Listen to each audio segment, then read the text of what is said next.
Hi అండి. ఈరోజు మెత్తటి స్పాంజీ లాంటి దోశ వేస్తున్నా. మినపప్పు లేకుండా 1 కప్పు రవ్వ తీసుకోవాలి. ఉప్మా రవ్వ తీసుకొని 1 కప్పు పెరుగు తీసుకొని అందులో కొన్ని వాటర్ పోసుకొని కొంచెం ఇట్లా మొత్తం రవ్వ మంచిగా వాటర్ అయ్యే వరకు కలుపుకోవాలన్నమాట. కొంచెం గట్టిగా బాగా కలుపుకొని అది ఇంకా ఇట్లా వాటర్ అయింది కదా, ఇట్లా కలుపుకొని పక్కకు పెట్టుకోవాలన్నమాట. ఒక 20 నిమిషాలు అట్లా పక్కకు పెట్టేసుకోవాలి. బాగా కలుపుకొని మెత్తగా నానాలన్నమాట. ఒక 20 మినిట్స్ నానితే సరిపోతుంది. అది పక్కకు పెట్టేసుకోవాలి. 2 కప్పుల ఇవి తీసుకున్నాం కదా, ఏమంటారు మురమురాలు బాగా నీళ్ళు పోసి మంచిగా కడగాలన్నమాట. కడిగి అవి కూడా అట్లా పక్కకు పెట్టేసుకోవాలి. కింద పోయినవి అవన్నీ పక్కకు పడేసుకోవాలి. ఇప్పుడు చూడండి, ఇగో ఇంత గట్టిగా అయింది కదా, అది ఇంకా మిక్సీకి వేసుకోవాలన్నమాట.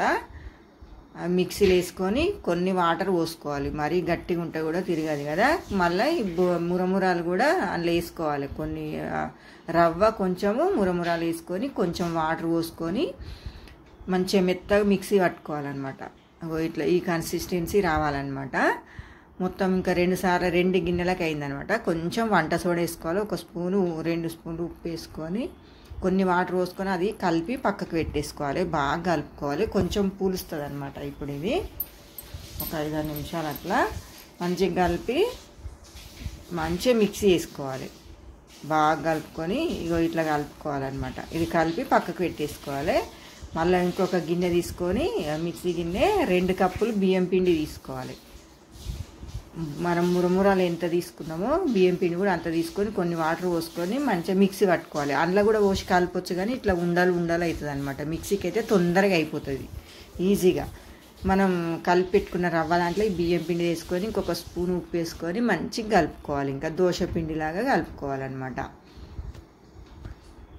బాగా కలిపితే ఇంకా డైరెక్ట్ దోశ వేసుకోవచ్చు. అది ఇక నానింది కదా, ఇంతసేపు రవ్వ ఈ కన్సిస్టెన్సీ ఇట్లా రావాలన్నమాట. ఇది ఏమంటారు, పిలం పెట్టుకొని దోశ పిలము మరీ పలస కాకుండా కొంచెం ఇట్లా మందంగా వేసుకోవాలి దోశ. ఇది గంట పెద్ద ఉంది కాబట్టి కొంచెం వెడల్పు వచ్చిందనమాట. అగో చూడండి ఎంత బాగా ఉలిసింది పిండి. ఇట్లా చుక్కలు మంచిగా ఎంత బాగా వచ్చింది చూసిండ్రా. అట్లా వస్తుంది అనమాట. మినపప్పు అవసరం లేకుండా, ఏది అవసరం లేకుండా కొంచెం ఇక నూనె వేసుకోవచ్చు.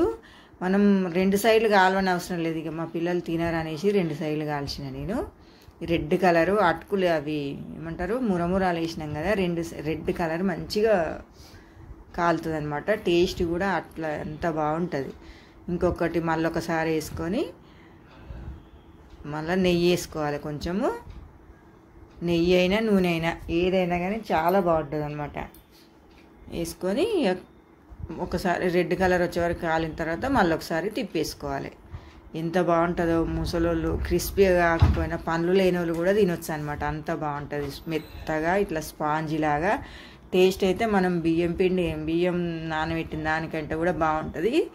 ఇన్స్టెంట్గా తొందరగా మనకు ఒక రోజు ముందు నానబెట్టే పని లేకుండా, అరే ఈరోజు బ్రేక్ఫాస్ట్ ఏం లేదు అనే టెన్షన్ లేకుండా మంచిగా అప్పటిదప్పుడు ఈజీగా చేసుకోవచ్చు అనమాట. పల్లి చట్నీ తోటైనా బాగుంటుంది, టమాటా పచ్చడి అయినా బాగుంటుంది. ఈరోజు నేను కొబ్బరి పచ్చడి వేసిన అనమాట. గణేషన్ దగ్గర కొబ్బరికాయలు కొడతాం కదా, అయితే ఇంకా ఒక కొబ్బరికాయ చెక్క తెచ్చి పచ్చడి వేసిన అనమాట నేను. నాకైతే ఎండుమిర్చి పోపుకి ఎత్తాం కదా, ఆ మిరపకాయలు అంటే చాలా ఇష్టం అనమాట పచ్చళ్ళ. నేనైతే ఇక అట్లా తింటా అనమాట. పచ్చళ్ళు మిరపకాయలే తింటా. చాలా బాగుంది కొబ్బరి పచ్చడితోటి కూడా. టమాటా పచ్చడితోటి కూడా బాగుంటుంది. పల్లి చట్నీతోటి కూడా బాగుంటుంది. చాలా బాగుంది. అప్పటిదప్పుడు ఏం లేదనుకోకుండా టెన్షన్ పడకుండా ఇది 20 నిమిషాలలో అవుతుంది అనమాట దోశ అయితే. ఓకే అండి, ఇట్లా చేయండి. చేసి ఎట్లుందో కామెంట్ బాక్స్లో చెప్పండి.